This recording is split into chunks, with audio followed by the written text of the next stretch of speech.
গেছিলাম, ডিউটি থেকে ফিরে একটু স্নান করে রেস্ট নিয়েছি। আর এখন বিকেল 5টা 5:30 মতন বাজে। বাইরেটা বেরিয়েছি আর আকাশটা দেখো পুরো মেঘলা করে রয়েছে, গরম পড়তে পারেনি আর আকাশের এই অবস্থা। বিকেলবেলাটা একটা হালকা হালকা হাওয়া দেয়, বেশ ভালো লাগে।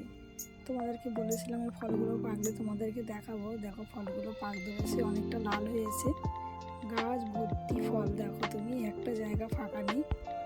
ছোট মেয়ে 2 দিন আগে একটা ফল পেড়ে খেয়েছে, বলে মা খুব একটা মিষ্টি না, টক টক ভাব রয়েছে। বোনের মেয়েকে ফোন করে বলেছি এই ফলের কথাও, তো ভীষণ আনন্দ।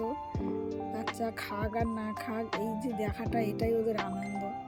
তো যাই হোক, দেখো গাছে কত সুন্দর ফুল ফুটেছে, একটা লাল কালারের গোলাপ ফুটেছে।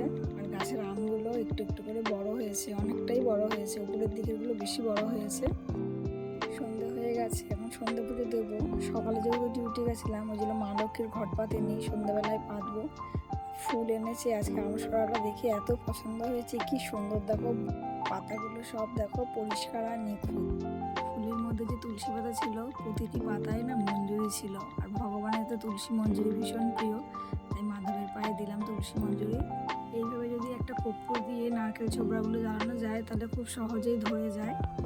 পুজো দেওয়ার পরে এই ধুনোটা দিলে সারা ঘর ধুনোর গন্ধে এত ভালো লাগে, পুরো যেন মনে হয় মন্দিরে যেরকম গন্ধ সেরকম গন্ধ লাগে। ভিডিওটা কেমন লাগলো কমেন্ট করে বলো। তোমরা সবাই ভালো থাকো।